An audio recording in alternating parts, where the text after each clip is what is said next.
We're going to be talking about transistors here in this video, and I'm holding two of them in my hand right now. This smaller transistor is a signal transistor, and the larger one over here is a power transistor. It's often screwed down to a heat sink, and that's why it's got a piece of metal showing on the back of it there. Each of these transistors has 3 pins coming out of the bottom of it. A transistor is a 3-terminal device. If you look at the signal transistor, you can see a little tab, and that helps you to identify which pin is which. Now let's talk a little bit about what transistors are used for. So imagine that you have a tank of water, and the tank of water is connected to the ground by a small pipe. Water then ordinarily flows through the pipe and empties down here into the tank. Provided that the diameter of the pipe is held constant, the flow of water, or the current, if you will, of the water flow will remain steady. You might notice that I've left a little opening here on the side of the pipe.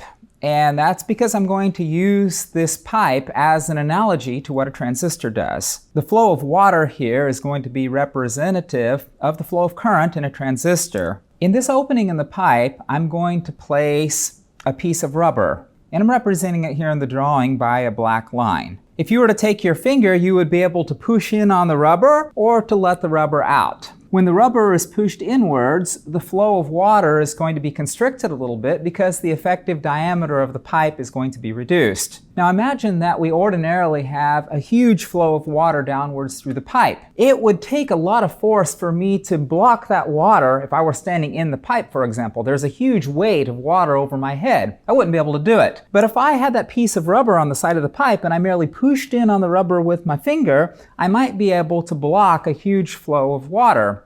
If I push in far enough on the rubber, I might be able to cut off the flow of water completely. The idea here is that you can use something very small, in this analogy, the force of my finger pressing against a piece of rubber, to control something very large, and in the analogy here, that would be the flow of water through a pipe. Let's now look at different types of transistors to see how that analogy comes into action. There are 2 main types of transistors, bipolar transistors and FETs. And FET stands for field effect, so this is a field effect transistor. Each one of these circuit symbols has a little arrow on it, and the arrow, in a sense, represents the direction of current flow. The large flow of current that we're trying to control is going to pass down through the upper terminal and then down through the lower terminal. The control signal is going to be applied over here on the left. In the case of a bipolar transistor, the control signal is ordinarily applied on the base. You might sometimes see the arrow down at the bottom of the circuit symbol, and you might sometimes see it at the top. In either case, the arrow represents the direction of current flow.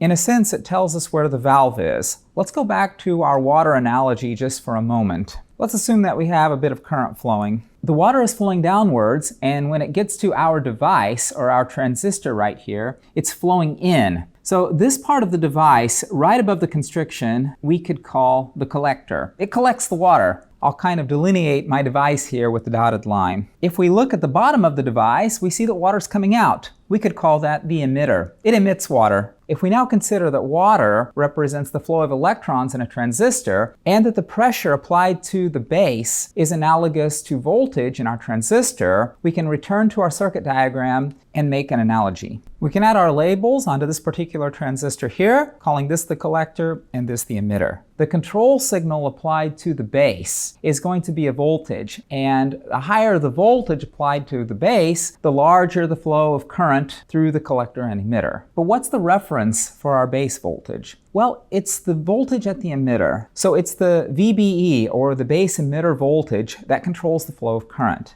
This type of transistor is called an NPN transistor. It's called NPN because of the doping used to make the transistor. You might have heard of N-type doping and P-type doping in semiconductors before.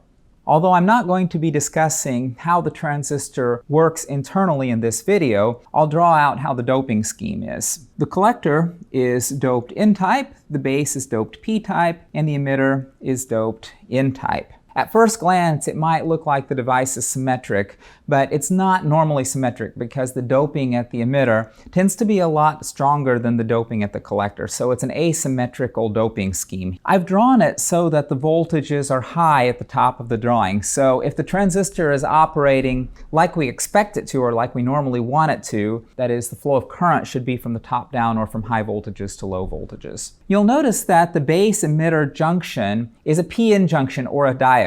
It's a forward bias diode, and that's really the control signal that we're going to be applying to our transistor in order to make switches and amplifiers. This transistor is called a PNP transistor. The labeling is actually backwards. In order to know which terminal is the emitter, you just need to look for the arrow. So I see an arrow right here, and that tells me that this terminal is the emitter. We've now deviated a little bit from our water analogy, but you could think of it as water being emitted into the device rather than out of the device. It's called a PNP device because of the doping scheme. The emitter is doped p-type, the base is doped n-type, and the collector is doped p-type. You might notice that between the emitter and the base is a PN junction, or a forward bias diode. The current would normally flow in this direction from the top down in a PNP transistor. The control voltage is again the emitter base junction, but the voltage is applied in the opposite direction. It's the emitter base voltage that controls the current flow from emitter to collector. In some textbooks, they reverse the sign of the VEB here and just say that the base emitter voltage is negative in a PNP transistor. I personally think that's a little bit confusing, and I recommend that when you look at a circuit diagram containing transistors, it's much easier to keep track of things if you just look at the direction of the arrow of the emitter, and that will tell you what direction the current flows and consequently where the high voltages and the low voltages are. As long as the arrows are kind of tilted downwards, it implies that the current is also flowing downwards, and that'll help you keep track of which voltages are higher and which voltages are lower in a circuit. Let's now turn our attention to field effect transistors, or FETs. The most common type of field effect transistor is called a MOSFET, and that's used throughout digital circuitry. You can also use a MOSFET in order to make a signal amplifier. That is, you can use a field effect transistor to convert a small signal into a large signal. But field effect transistors are more often used in digital circuitry. And you could say that bipolar transistors are often used in power circuitry, although there's a lot of overlap between the two use cases here. The labeling is a little bit different with field effect transistors. Instead of the base, we call it the gate. Instead of the collector, we call it the drain. If we go back and look at our water analogy, I could call it a collector, but I could also call it a drain, right? That's where the water is draining to. It's draining down into our device. And if you're standing down below the device, it would appear to be a source of water. So instead of calling it the emitter here, we're calling it the source. The change in terminology avoids confusion so that you always know that you're talking about a MOSFET rather than a bipolar transistor, for example.